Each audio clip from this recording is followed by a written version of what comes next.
आहे. त्या मुलाला एकुलता एक असल्यामुळे कुठे ठेवून कुठे नाही असं झालं. आणि मग तो 2.5-3 वर्षाचा झाला. मग 2.5-3 वर्षाचा झाल्यावर तो काय करायचा, अशी एक त्याला सवय होती की कपबशी घ्यायची ना अशी उभ्याने टाकायची खाली, असं असतं कधी कधी. आणि तशी तो टाकून टाकायची आणि ती फुटायची. आता तो हा केवढा अपराध आहे. आज कपबशीला 5-6 रुपये पडतात एका कपबशीला. आता असं जर असं जर 3-4 मुलं असती ना तर त्या मुलाच्या पाठीत जीवलं काही त्यांनी नाही फोडायचं तर कोणी फोडायचा. हे जशी दृष्टिकोन नुसता बदलल्यामुळे जसं एकदम बदल होतो तसा माझा लोकांच्या बाबत. आता काय आणखीन द्यायचं पाहिजे याच्यापेक्षा दृष्टांत द्यायचा मला काही कळत नाही. अशा ऍटिट्यूडने आपल्याशी ते वागत असतात. आणि म्हणाले, सांगू का म्हणाले, एखादा मूल म्हणाले 10 रुपये त्यांच्या हातात देतो आपण. पहिल्यांदा मूल पाहिलं म्हणजे 10 रुपये देतो का नाही? पहिल्यांदा मूल पाहिलं की ते तसं 10 रुपये देतो. तर मूल अगदी लहान असतं त्याच्या हातात आपण मुद्दाम देतो. ते मूल चोळामाळा करून तोंडात घालते की नोट. आपल्याला काय वाटतं, हे अज्ञान आहे, तो काय अपराध वाटतो. हे जसं ते तसं मला लोकांच्या बद्दल वाटतं.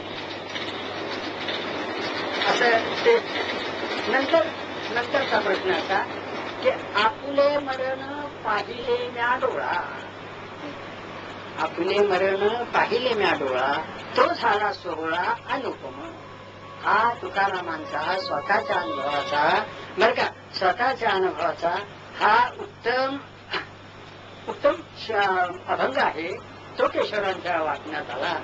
आणि त्याने महाराजांना काय सांगितलं, महाराज आपुले मरण पाहिले ना डोळा, याच्यातून आपण गेलेला आहात, याच्या ज्या अनुभवातून आपण गेलेले आहात, तर तो काय अनुभव आहे हा आम्हाला जरा विशद करून सांगा. किती प्रश्न हा होता म्हणजे त्याचा. तेव्हा तो प्रश्न, त्याचा प्रश्नच उत्तर महाराज देतात ते असं, बरं का. आपुले मरण हा सलगीचा प्रश्न होता. तो आम्हाला सांगा, जसं आपण सलगीनी नाही का म्हणत, सांगा किंवा आम्हाला तसं. आपुले मरण पाहिले म्या डोळा, तो झाला सोहळा अनुपम, हे असं. तेव्हा त्याचं उत्तर महाराज देतात, केशवराव, जी गोष्ट अनुभवायची आहे तिचं शब्दात कसे मला वर्णन करता येईल. खरंच त्याचा अनुभव आहे, त्याचा अनुभव. आता साखर गोड लागते, किती सांगणार, ती तोंडावर ठेवली की सबन कळतं. आणि काय काय होतं त्याचं वर्णन पुढे आहे. ते असं प्रत्येक रक्तवाहिनी कशी काम करते आहे ते दिसतं. एकदा आत्मज्ञान होऊन आपले मरण पाहिले मा डोळा या स्थितीवर तो माणूस आला म्हणजे हे त्याचं वर्णन आहे. काय, प्रत्येक रक्तवाहिनी कशी काम करते आहे ते दिसते. तसेच अन्न पचन कसे होत आहे व बरं का, व त्याचे रूपांतर रक्तात कसे होत आहे ते दिसते. मेंदू कसा काम करतो व देहाच्या सर्व क्रियावर त्याची कशी काय सत्ता चालते आहे ते कळतं. नंतर बरं का, शरीरात वात पित्त कफ यामध्ये काही बिघाड झाल्यास तो नक्की काय आहे ते कळतं. म्हणजे काय राहत बिघाड झालाय नक्की कळतं. आता आपलं कसं होतं सांगू का, जरा जर छाती दाटली ना निमोनिया आहे का, म्हणजे काही साधत असतं बरं का, पण लगेच भीती काय, निमोनिया तर नाही ना, पोट दुखलं बराच वेळ 5-6 वेळा दुखलं, कॅन्सर नाही ना, म्हणजे खऱ्या रोगापेक्षा त्याची भीतीच भांडावत असते. कारण आपल्याला काही कळत नसतं म्हणून ही भीती तिथे अजिबात नसते. कारण बरोबर कुठे. आणि पुढे काय म्हणाले बरं का, शरीरात वातपित्त कफामध्ये काही बिघाड झाल्यास तो नक्की काय आहे ते कळतं. प्रारब्धानुसार देहाला भोग काय येणार, तो कधी येणार व कधी जाणार किंवा न जाणार, किंवा न जाणार हे स्पष्ट कळते. मी देहापासूनच वेगळा आहे हा पूर्ण बोध असल्याने देह आपल्या प्रारब्ध गतीने जाणार तेव्हा देहभोगाची अगर त्याच्या पतनाची भीती अजिबात वाटत नाही. काय निर्भय स्थिती असेल. आपली स्टेप पुढे तुमच्या शब्दात थोडस सांगतो तुम्हाला, म्हणाले आता तुम्हाला कळावं म्हणून. आपली स्टेप आपण कानाने ऐकावी म्हणजे जसे वाटते. केशवरांच्या टेप करायचे तेच त्यांनी जेव्हा ऐकायचे जसे वाटते तसे भगवंत आपल्या तोंडून बोलत आहे याचा मनमुराद आनंद भोगण्यास मिळतो. द्वैत मावळते, आपणच सगळीकडे भरून आहोत हे अनुभवास येते.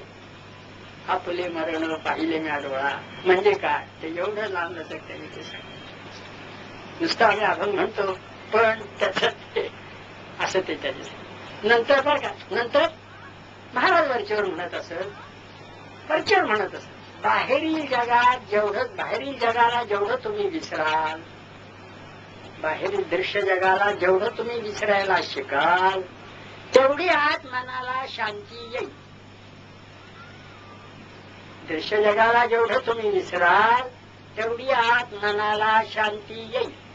केशवराजांनी त्याच्यावर महाराजांना प्रश्न विचारला, महाराज जगाला विसरायचं, दृश्य जगाला विसरायचं, आत्मज्ञान झाल्याशिवाय विसरू शकत नाही माणूस, अवघड आहे. म्हणजे मग ही जी गोष्ट आपण म्हणता की आम्हाला आत्मज्ञान झाल्यावरच हे मिळणार का, त्याच्या हा अनुभव मिळणारच नाही का, असं बोलण्याचा अर्थ होता. महाराज काय म्हणाले, केशवराव असं नाहीये म्हणाले. तुम्ही म्हणाले आज जो तुमचा आत्मा आहे ना, तो ते चित शक्ती आहे ना त्याचाच अंश आहे. प्रत्येकाच्या शरीरात जो आत्मा आहे ना तो जी चित शक्ती आहे त्याचाच अंश आहे आणि त्याच्या सत्तेने सबंध शरीर चालतं आणि तो गेला की संपतं. तेव्हा चित शक्ती जी आहे त्याचेच अंशरूपाने वस्ती तुमच्या आत असल्यामुळे हा जो अनुभव आहे तो सुद्धा म्हणाले तुम्हाला अगदी मायन्यूटेस्ट ह्याच्यात घेताच येत आहे. तो अनुभव हल्ली तुम्हाला येतोच आहे, तुमचं लक्ष नाही. तुम्हाला हा अनुभव येतो पण तुमचं लक्ष नाहीये. तशी केशवराजी म्हणाले, महाराज कुठला अनुभव आम्हाला येतो सांगा बरं. ते महाराज सांगतात कसा अनुभव येतोय तो. आता असं बघा म्हणाले, तुम्हाला गाढ झोप लागते ना, गाढ झोप लागली म्हणजे तुम्ही काय होतं, सबंध दृश्य जगाला विसरता, दृश्य जगाला विसरता, पत्नीला विसरता, मुलांना विसरता, बँक बॅलन्स विसरता, फार फार सगळं विसरलं जातं. जे काही तास 2 तास गाढ झोप लागते तेव्हा काही नाही, अगदी खरंच अनुभव नाही का आता प्रत्येकाला. म्हणजे माझं म्हणणं कम्फर्टची गोळी घेऊनचा नाही आहे, जेव्हा खरी गाढ झोप लागते तेव्हा आपण अगदी काही आपल्याला कळत नाही. आता म्हणाले हा तो एक अनुभव आहे. गाढ झोपेतून म्हणाले तुम्ही उठल्यावर मनाला का अत्यंत बरं वाटतं, कारण तो अनुभव त्याच्या पाठीमागे आहे. आता काय म्हणाले, गाढ झोप ह्या अज्ञानाची आहे जरा, ती काही तुमच्या हातची नाही. पण जर तुम्हाला हातचं दृश्य जग विसरायचा शिकला आणि ती जर का अवगत झाली तर मग काय प्रश्न आहे. मग मनाला शांती शांती येणार आणि सबंध दृश्य जगाला हुकमी विसरायला येणं म्हणजे संत होणं. नंतर दुसरा प्रश्न केशवराजांचा, दुसरा प्रश्न असा, कृतकृत्यतेचा आनंद. तुका म्हणे रामनामी कृतकृत्य झालो आम्ही. तुकाराम महाराजांचं एक चरण आहे. तुका म्हणे रामनामी कृतकृत्य झालो आम्ही. कृतकृत्यता म्हणजे काय, जे काही आपल्याला करायला उचित होतं ते आपण केलं. हे कृतकृत्यतेचा म्हणजे जन्माला आल्यासारखं आत्मज्ञान करून घेतलं म्हणजे कृतकृत्य झालो हा त्याचा अर्थ आहे. तेव्हा त्यांचं म्हणणं महाराजांना की हा कृतकृत्यतेचा आनंद आत्मज्ञान झाल्याशिवाय आम्हाला मिळणार नाही. त्याला उत्तर पुन्हा महाराजांनी ते दिलं, तसं नाही केशवराव. कृतकृत्यतेचा आनंद थोडासा तुम्ही भोगता, तुमच्या लक्षात नाही. तो कसा ते तो सांगतात. असं बघा म्हणाले, तुम्ही म्हणाले उत्तम विद्यार्थी होता. महाराज सांगताय कृतकृत्यतेचा आनंद तुम्ही आता भोगताय, तुमच्या लक्षात नाही. ते याचं उत्तर देतात. हे काय उत्तर देणं सोपं नव्हतं. तुम्ही उत्तम विद्यार्थी होता, पहिला नंबर असायचा तुमचा कॉलेजमध्ये काय शाळेमध्ये काय. तेव्हा काय करत होता तुम्ही, उद्या कोणता अभ्यास करायचा आहे हे आदल्या दिवशी तुम्ही ठरवत होता. चांगली मुलं असंच करत असतात, उद्या इतका पोर्शन संपवायचा, बसून एकदा एवढा पोर्शन संपवायचा. असा करताना कधी कधी काय होत असे म्हणाले, त्या ह्याच्यात इतके तुम्ही मग्न होत असत की ती 2 तास तर जाऊन त्याच्यापेक्षा कितीतरी वेळ जास्त अभ्यास होत असे. असा अनुभव नाहीये का तुम्हाला. आणि तो तसा झाला आणि त्या तंद्रीतून तुम्ही बाहेर आल्यावर काय झाला आज अभ्यास म्हटलं होतं 2 तास तर 3-3.5 तास होऊन गेले, आपल्याला काही पत्ता लागला नाही. आणि त्यावेळी थोडीशी कृतकृत्यता नाही का वाटत, ती कृतकृत्यता, ती कृतकृत्यता. तेव्हा ही कृतकृत्यता अशी जी वाटते ती तात्पुरती असते, पण ती हुकमी हातात येणं हे संत बनणं. ती हुकमी 24 तास ती कृतकृत्यता हातची, याचं नाव संत बनणं. म्हणजे ती सूक्ष्म रूपाने तुम्हाला आता येते, पण ती जर कायमच्या हातात आली तर तुम्ही संत.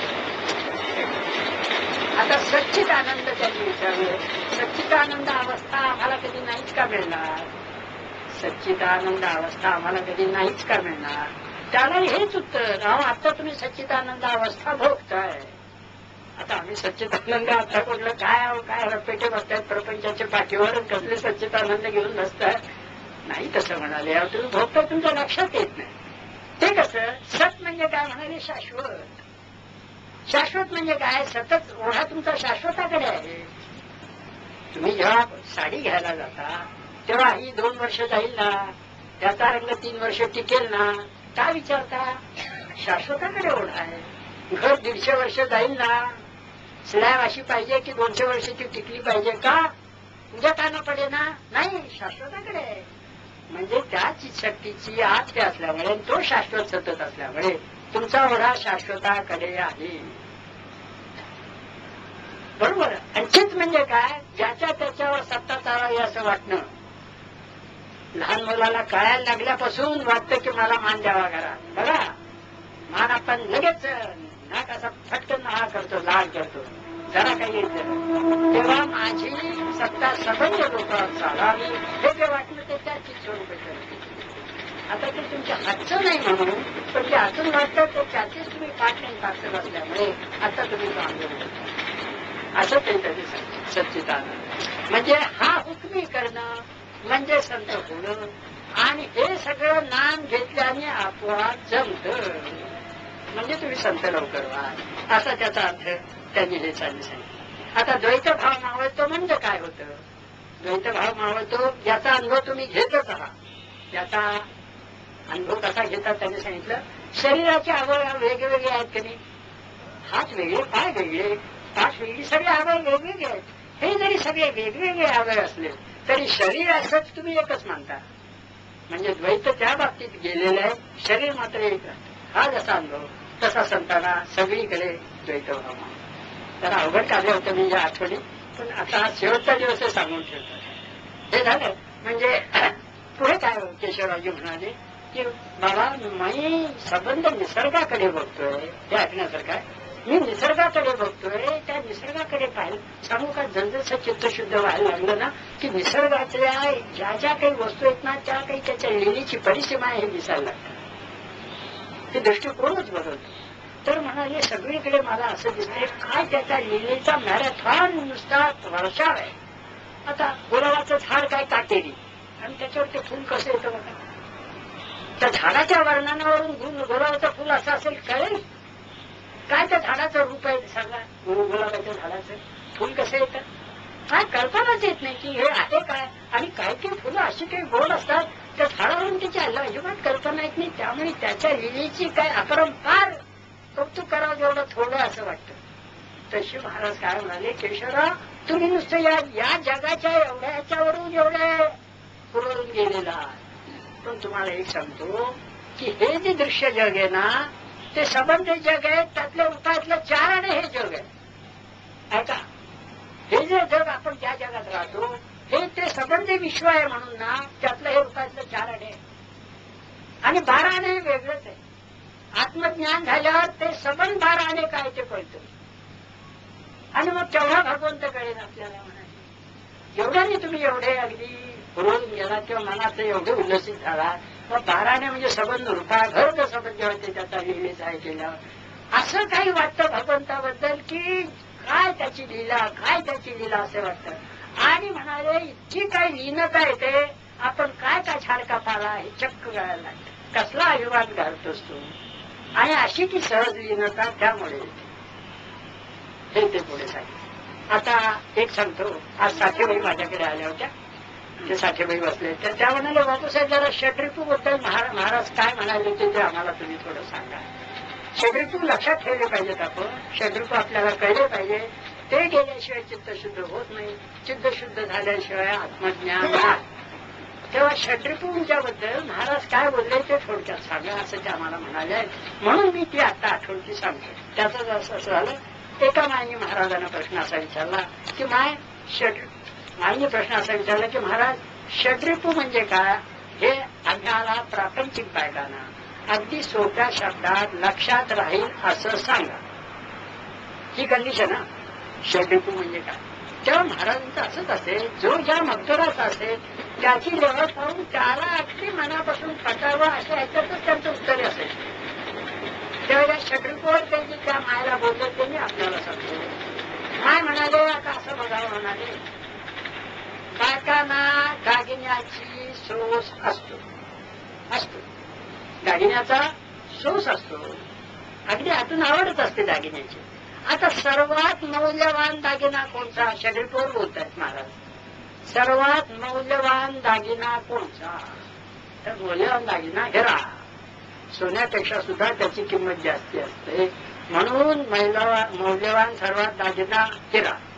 आता असं बघावं म्हणाले की आपल्या मैत्रिणीला तिच्या प्रारब्धानुकूल असल्यामुळे तिला हिऱ्याची कुडी तिच्या कानात तिने घातलेली आपल्याला दिसावी, की आपल्या मैत्रिणीच्या कानात हिऱ्याची कुडी आलेली आहे आणि ती दाखवते की आमच्या कानात आली. तर लगेच दाखवायचं असतंच, नाही तर त्या घालण्यात काही अर्थ नाहीये. ते टेक्निक आहे बरं का. आता ती तशी तिच्या कानात कुडी पाहिली म्हणजे ती आपल्याला तशी मिळावीत वाटणं हा काम. म्हणजे तो स्त्री पुरुषाचा तो काम नाही बरं का. काम म्हणजे काय, हवं हवं हवं, हे पाहिजे ते पाहिजे ते पाहिजे. पहिल्या श्वासापासून शेवटचा श्वास जाईस तोपर्यंत प्रत्येक गोष्ट हवी हवी हवी हवी अशी जी वाटणं, याला म्हणायचं काम. आता आणखीन किती महाराजांनी काम म्हणजे सोपं म्हणून सांगावं.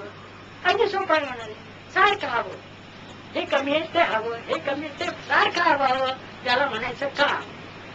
आता म्हणाले सारखं वाटतं, पण काही वेळा काही मिळतच नाही, मिळत नाही. परिस्थिती अनुकूल असली तर काही मिळत नाही. अगदी अगदी एका खोलीत आपला संसार आहे आणि 3 खोल्याचा भाग मिळावा असं वाटतं, पण नाही. किमती एवढा पाडल्या तर आपली सांप्रतिक स्थिती तेवढी नाही, म्हणजे ती आपल्याला मिळत नाही. याबद्दलची मनात तडफड वाटते, त्याला म्हणायचं क्रोध. किती सोपं आहे आणखी. किंवा एखाद्याने आपला अपराध नसताना अपमान करावा, की कशी मनात खळबळण तडफड उठते, मी त्याचं काही न करता माझा अपमान करतो, याला म्हणायचं क्रोध, काम क्रोध. आता लोक म्हणून महाराज सोपं जाते ना, मी सांगतो ते. तसे नसेल तर आणखी मी सांगेन बरं का. आता काम झाला, क्रोध झाला. लोभ म्हणजे काय म्हणाले, आपली काय अनुकूलता यावी बरं का. आता आपल्याला कुड्या मिळाल्या, आपली अनुकूलता मैत्रिणीसारख्या आपल्याला कुड्या मिळाल्या, पण ते मिळाल्यावर मग मन शांत नको का व्हायला, की आपल्याला कुड्या पाहिजे होत्या मिळाल्या, आता काही प्रश्न नाही. नाही तसं, तेवढ्यात त्या मैत्रिणीच्या हातात हिऱ्याची अंगठी दिसावी की लगेच आपल्याला वाटतं मला तशी पाहिजे. अरे का, तू नुसतं कुड्यावर कॉम्प्रोमाइज होतं ना, का आता ती अंगठी पाहिजे, ती अंगठी मिळावी अशी वाटणं, याचं नाव लोभ आहे. ती परिस्थिती तर मिळाल्या तर समाधान मान नाही, तिला मिळालं मला पाहिजे मिळालं, म्हणजे जे काही पाहिजे होतं ते मिळून सुद्धा आणखी मिळावं असं वाटणं, याचं नाव लोभ. दुसरं काय, काम क्रोध लोभ. आता मोह महाराज सांगतात. मोह म्हणजे काय सांगू का, आपल्याला कुड्या मिळाल्या, आपल्याला अंगठी मिळाली असं धरून चालू. तर म्हणाले ते झाल्यावर त्या या 2 वस्तू माझ्या आहेत, त्या मी नीट ठेवल्या पाहिजे.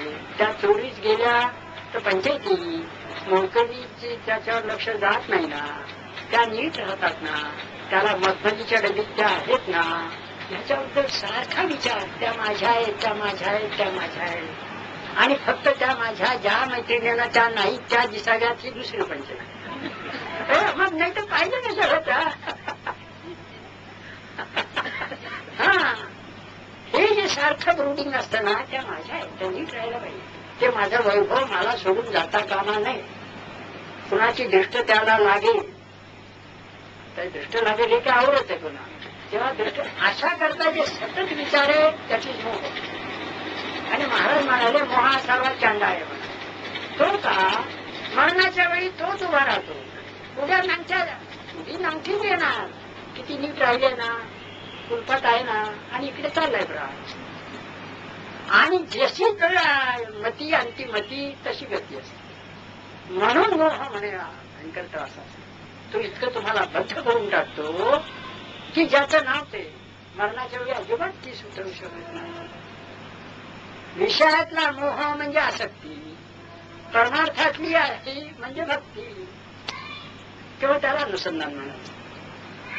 तेव्हा काय महाराज म्हणाले, याला म्हणायचं मोह, काम, क्रोध, लोभ, मोह. आता मद म्हणजे काय? मला मिळाले, कुणी मिळाले, आणखी मिळाले. पण हे जरी असलं तरी माझ्या मैत्रिणीला मिळता कामा नाही त्या, असं वाटलं. नाही तर माझं कौतुक कसं होणार? आता काय आहे? नाही तर मग चला काय छान दिसतात हो तुमच्या कानात, काय हातात छान दिसते, कौतुक नाही तर माझं होणार कसं?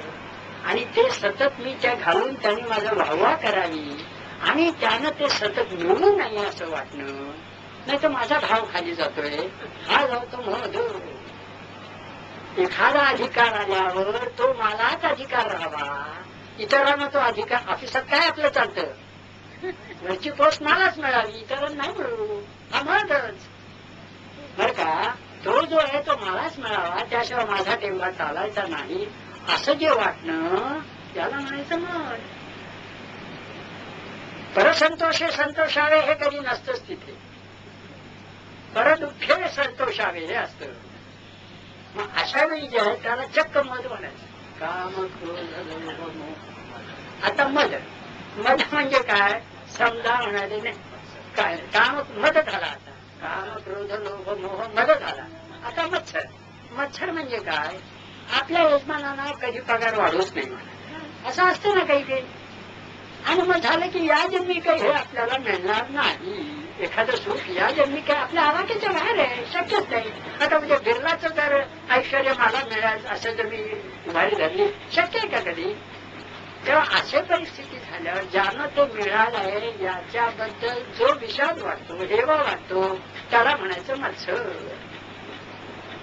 आणि सर्वात मत्सराचं सोप्यातलं सोपं उदाहरण महाराजांनी जे सांगितलं ते असं की म्हणाले, आपण राहत असावं, आपल्याजवळ कोणीतरी एक बेराड राहत असावं, शेजारी राहत असतात त्यांनी आपली मुलगी लग्न. महाराजांचं हे सांगणं फार अगदी सोपं आणि छान करून सांगत असत. आपली मुलगी लग्नाची असावी, तर शेजाऱ्याची मुलगी लग्नाची असावी. आपली मुलगी जरा उजळ असावी शेजाऱ्याच्या मुलीच्या पेक्षा. बघा परिस्थिती अशी असते, आपली मुलगी जास्ती शिकलेली असावी शेजाऱ्याच्या मुलीपेक्षा. हे असे सगळं असून सुद्धा दोघांनी एकदम स्थळ पाहण्याचा उपक्रम चालू असावा लग्नाला आल्यावर, आणि त्या शेजारच्या मुलीचं लग्न ठरून जावं आणि तिला उत्तम स्थळ मिळावं. असं होतं पुष्कळ वेळा. आणि आपल्याला प्रयत्न करू नये, काही हाती लागू नये, म्हणजे त्या शेजारणीच्या ह्याला जे वाटतं तो मत्सर. काही जरूर आहे तर तिथं एवढ्यात मिळालं तिला नाही, आमची रखडले तिचं झालं हो. हा मत्सरच असा. काम, क्रोध, लोभ, मोह, मद आणि मत्सर. तशी देखा महाराज म्हणाले, ही 6 बाळं आहे. हे जे 6 ऋतू आहेत ना, ही 6 बाळं आहे. याची आई वासना आणि बाप अहंकार. तर बाळ सांगितल्यावर आई बाप नको सांगायला. ही 6 बाळं कशातून निर्माण होतात? त्याची आई आहे वासना आणि बाप आहे अहंकार. तुम्ही नामस्मरण केलं की वासनाक्षय होतो, आई मरून जाते, म्हणजे मग ही बाळं हतबल होतात. आणि सद्गुरू कृपा केली, सद्गुरूंनी कृपा केली की अहंकार नष्ट होतो, बाप मरून जातो. आणि मग ही बाळं हतबल झाली म्हणजे मग ती तुमच्या काह्यात राहतात, आता तुम्ही त्यांच्या काह्यात आहात. हा फरक आहे. म्हणून ही सगळी उपासना याच्याकरता. आता हे सगळं इतकं सांगितल्यावर स्त्री स्वभाव नवरू त्या बाई काय म्हणाल्या, महाराज आपण तुम्ही 6 बाळं म्हणालात ना, शेकडपू ही बाळं म्हणालात ना, मग जर बाळं म्हणाला तर ह्यातले मुलगे किती मुली किती. हा स्त्री स्वभाव आहे. तुम्हीच बाळं म्हणालात ना, मग त्यात काही मुलगे पाहिजे, काही मुली पाहिजे. मग ह्याच्यात मुलगे किती आणि मुली किती, याच्यावर चटकन महाराजांनी उत्तर दिलं. पहिला आणि शेवटच्या मुली मधले 4 मुलगे, काम आणि मत्सर. मी तरी हे का म्हणतो म्हणाले, हवं हवं वाटणं आणि मत्सर हा स्त्रियात जास्त असतो म्हणून त्या 2 मुली, बाकी सगळे मुलगे. पुढे काय म्हणाले, हे म्हणाले षड्रिपू गेल्याशिवाय चित्त शुद्ध होत नाही. नामस्मरणाला अशी काही त्याच्यात खुबी आहे, आपल्याला न कळत ते क्षीण. षड्रिपू तुम्ही घालू म्हटलं तर कधीही ते जायचे नाही. त्याच्या नकळत क्षीणता त्याला आणण्यातच आहे. आणि तुम्ही नुसतं नामस्मरण केलं की आपोआप ते क्षीण होतात आणि ते निघून जातात, चित्त शुद्ध होतं आणि देव भेट होते. म्हणून माझं टाहो फोडून सांगणं, तुम्ही नामस्मरण करा, नामस्मरण करा, नामस्मरण करा. ते त्याच्याबद्दल की आता केशवराव म्हणत असत, वेळ संपत आली म्हणून थोडक्यात सांगतो. केशवराव म्हणत असत की बापूसाहेब, महाराजांना 5 गोष्टी मनापासून आवडत, त्या तुम्ही लक्षात ठेवा. आता समप करताना जरा क्रक सांगावं लागतं. महाराजांना 5 गोष्टी अगदी मनापासून आवडत असत, त्या तुम्ही लक्षात ठेवा, त्या तुम्ही आचारा, हे भेट लवकरात लवकर आहे. आता 5 गोष्टी महाराजांना कोणत्या आवडतात ते सांगतात केशवराव. पहिली सगुणोपासना, पहिली सगुणोपासना. दुसरं अन्नदान, तिसरं नामस्मरण. महाराजांना आवडणाऱ्या गोष्टी ना, पहिली गोष्ट सगुणोपासना, दुसरी गोष्ट अन्नदान, तिसरी गोष्ट नामस्मरण, चौथी गोष्ट माणूस जोडण्याची हौस. जनप्रियत्व, माणूस जोडण्याची हौस. आणि 5वी आहे त्या परिस्थितीत समाधान मानायचं. या 5 गोष्टी आहेत आणि या 5 गोष्टी सतत लक्षात ठेवू, त्या जेणेकरून आपल्या आचरणात आणल्या तर महाराज आपल्याला प्रसन्न होतील. हा सतत बोध ठेवायचा आणि ह्या आचरणात आणल्या म्हणजे महाराज प्रश्न होऊन कृपा करतील, हे लक्षात ठेवा. हे लक्षात ठेवा. पुढला प्रश्न पुढे बर का, पुढलं केशवरावना महाराज म्हणाले, केशवराव दासबोध, आत्माराम आणि मनाचे श्लोक याचा अर्थ लिहावा, लोकांना चांगला समजावा म्हणून. लोकांनी इतरांनी लिहिले, पण तुम्ही लिहावा अशी माझी इच्छा आहे. काय काय सांगितलं, दासबोध लिहा, आत्माराम लिहा आणि मनाचे श्लोक लिहा. त्याच्यावर तुमच्या अर्थाची पुस्तकं प्रसिद्ध होऊ दे. आणि पुढे काय सांगितलं, हे सगळं झाल्यावर समर्थ चरित्र लिहावे. समर्थ चरित्रात त्याचे तत्वज्ञानावर भर द्यावा. समर्थांच्या ह्याच्यात पुष्कळ चमत्कार बरेच झालेले आहेत, त्याच्यावर भर देऊ नये, त्यांच्या तत्वज्ञानावर भर द्यावा. आणि अशा तऱ्हेने ते वाङ्मय बाहेर यावं अशी आज्ञा झाली. अशी आज्ञा झाल्यावर केशवराव केवढे तयारीचे, समर्थांच्याबद्दल अत्यंत प्रेम असल्यामुळे संबंध हे त्यांचं वाङ्मयाचा अभ्यास पूर्ण झाला होता. महाराज आपण म्हणता म्हणून मी लिहितो, पण माझी एक अडचण की त्यात जे पाठभेद आहेत ते पाठभेद नक्की कोणचा आहे हे मला आपण दुरुस्त करून द्या. पाठभेद म्हणजे काय सांगू का, खरा ब्रह्मचारी मनाते विचारी म्हणतात आणि खरा ब्रह्मचारी मनाते विदारी.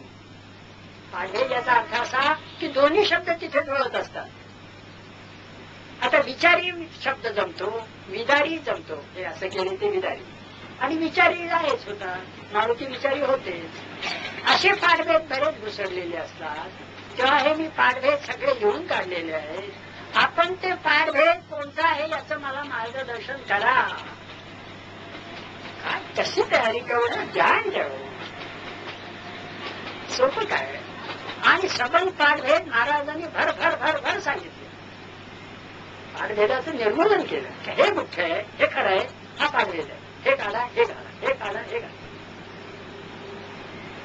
असं सर्व झाल्यावर बर का, असं सर्व झाल्यावर केशवराव काय विनोद थोडा, केशवराव काय म्हणतात बर का, आपण एवढे पाठभेद काढले, आपण तेव्हा आम्हीच आपल्याला समर्थांचेच अवतार आहात असं म्हटलं तर आपण का नाकबूल करता. होता म्हणून बरोबर पाडवेत काढले. हा, नाही तर कोण काढेल? इतक्या सहज लिहिण्याचे कोणी जाणणार नाही. तुम्ही समर्थांचेच अवतार होता म्हणून इतक्या लवकर तुम्ही ते पाडवेत काढले. हे मी म्हणतो ते बरोबर आहे ना. त्यावर महाराज त्यांना म्हणतात, केशवा बरं का, म्हणतात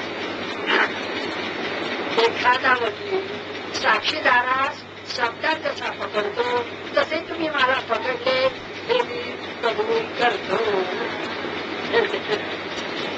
आता याच्या पुढे मी सांगतो.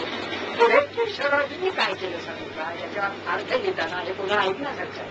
जेव्हा जेव्हा ओळीचा अर्थ आहे आपल्या बुद्धीला आडला अर्थ तर लगेच आंघोळ करायची, 5000 जप करायचा. तेवढा केला ना केला की ओळीचा अर्थ सरळ त्याला समोर दिसायचा. आणि अशा स्वरूपात हे सर्व वाङ्मयिक परिस्थिती. ही कृपा होती महाराजांची. आंघोळ करायची, 5000 जप करायचा की त्या ओळी अडलेले सरळ अर्थ दिसायचा. अशा स्वरूपात हे सगळं वाङ्मय झालेलं आहे. हे मी आपल्याला माहिती नसलं तर बरं का. आणखीन आता थोडासा विनोद सांगायला पाहिजे, वेळ भरत आली. विनोद सांगतो. महाराजांचा विनोद मार्मिक भारदास्त आणि बोधप्रद असायचा. तसा केशवांचाही बोधप्रद असायचा. त्यातले 2-3 किस्से सांगतो म्हणजे आपल्याला कळते काय ते. काय झालं, केशवरावजींना रेडिओचं मागे परवा सांगितलं बोलावणं वरचीवर येत असेल तर एकदा बोलावणं आलं की तुमचं आम्ही रेकॉर्डिंग करायला आम्ही तुम्हाला आमंत्रण देतो. त्यांनी महाराजांना विचारलं मी जाऊ का? लगेच कधी हो म्हणाले नाही.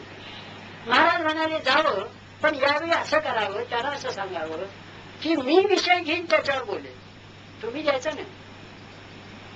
हो, जरूर असली तर घ्या, नाही तर नाही. मग ते त्यांनी कबूल केलं. तुम्ही निवडा विषय. आणि मग यांनी जो विषय निवडला तो सख्यभक्ती निवडला विषय. सख्यभक्ती दासबोधात समजत आहे. नवविधा भक्तीतली भक्तीपैकी एक सख्यभक्ती आहे. सख्यभक्ती हा विषय निवडला. आणि काय असेल सख्यभक्ती म्हणजे काय ते सांगायचं आणि त्याच्यावर एक गोष्ट सांगायची, असं असतं ते. त्याप्रमाणे सख्यभक्तीवर 12-13 मिनिटं बोलले आणि पुढली 5-7 मिनिटं गोष्टी, 7 मिनिटं गोष्टी करतात. आणि मग गोष्ट सांगण्याची वेळ आली त्यांनी आख्यान कोणतं काढलं, सुधारण्याचं सख्यभक्तीचं बद्दल त्याचे. तेव्हा सांगताना पहिली छूट केशवराव काय म्हणाले, पोरबंदर येथे राहणारा भगवंताचा सुदामा या नावचा जिवलग ब्राह्मण मित्र होता. सुरुवातीने आख्यानाला काय, पोरबंदर येथे राहणारा भगवंताचा सुदामा नावाचा जिवलग ब्राह्मण मित्र होता. आता हे ब्राह्मण मित्र होतात असं झाल्याबरोबर तिथला जो डायरेक्टर आहे त्यांनी यांना अडवलं, हा ब्राह्मण शब्द इथे चालायचा नाही, पॉलिसी हा इथे शब्द नको. असे केशवराव म्हणाले, पण तो सुदामा ब्राह्मण होता त्याला मी काय करू? मी काढू कसा? तो ब्राह्मण ते आम्हाला काही कळत नाही, पण हा शब्द इथे नको. काय पोझिशनने बोला, पण हे काय त्याचं बारसे जोडलेले होते. बरं म्हणाले तुम्हाला नको ना, बरं नको. मग काय केशवराव म्हणाले बघा, पोरबंदर येथे राहणारा भगवंताचा सुदामा नावाचा जिवलग विप्र मित्र होता. जिवलग विप्र मित्र होता. चालेल चालेल, विप्र चालेल, ब्राह्मण नको. मला म्हणाले मलाही विप्र चालेल. जिवलग विप्र मित्र होता असं ते रेकॉर्डिंग झालं. हे झालं. आता पुढला जो मी सांगणार आहे ना तो इतका काही आवडच आहे की तुम्ही अगदी खूप धरून हसा. तर मागे सांगितलाच परवा मी तो असा त्या ऐकण्यासारखा किस्सा म्हणजे असा, 86 साली उत्सवाला आम्ही गेलेलो होतो. 86 साली उत्सवाला आम्ही गेलो होतो. ते आम्ही असे केशवरावच्या तिथे बसलो होतो आणि केशवराव कोणता विषय आम्हाला समजून सांगत होते की वृत्ती कशी आवरावी साधकांनी, वृत्ती साधकांनी कशी आवरावी. वृत्ती आवरल्याशिवाय चित्त एकाग्र व्हायचं नाही. तो अभ्यास जोरात वाढवायला पाहिजे आणि चित्त एकाग्र होणं अगदीच जरूर आहे. तेव्हा वृत्ती कशी आवरावी याचा अगदी जोरात ते सांगत होते. आणि तात्यासाहेबांनी कशी वृत्ती आवरली, भाऊसाहेबांनी कशी वृत्ती आवरली, अशा एक एक उदाहरणं घेऊन असे भारीच ते सांगत होते बरं का. आणि आम्ही अगदी आनंदाने ते ऐकत होतो. इतक्या आता स्वाला वाटेल तितके लोक येतात. तर एक स्वारी तिथे आली एकदम आमच्या कोणाच्या परिचयाची नाही, कुठली तरी होती. आणि ते आले केशवरावजींच्या पाया पडले. आणि महाराज मला तुम्हाला काही एक विचारायचं आहे. केशवरावजी म्हणाले विचारा. तशी तो ग्रस्त काय विचारतो केशवरावांना. महाराज 78 साली मला एक मुलगा झाला. आमच्या वृत्तीवर आवर चालला होता. 78 साली मुलगा झाला, 80 साली मुलगी झाली. आणि 80 ते 86 कृपा काही नाही. म्हणजे 80 ते 86 याच्यात मला एकही अपत्य झालं नाही. म्हणजे माझ्यावर काही कृपा झालेली नाही, असं त्याचा बोलण्याचा अर्थ. आता केशवरांचा जो स्वभाव काही मला माहित होता ते तसे तापट आहे. तर आमची कोणची बॅकग्राऊंड झाली होती, वृत्ती आवडायची. आणि त्याला हे काय लक्षण तर पहा काय काय वृत्ती आवडायचं लक्षण आहे, कृपा नाही आहे. तर मला म्हणतील, मला असं वाटलं, मला म्हणतेच बापूसाहेब याची गचंडी धरून तुम्ही याला बाहेर का, असं मला अगदी चटकन वाटलं. मी तयारीतच होतो असं. पण केशवराव काय म्हणतात, त्यांना शांती कशी त्यांनी डेव्हलप केली होती. इतकं शांतपणे म्हणाले, असं हिरमुसलं कशाला व्हावं, आपला प्रयत्न चालू ठेवावा. आता काय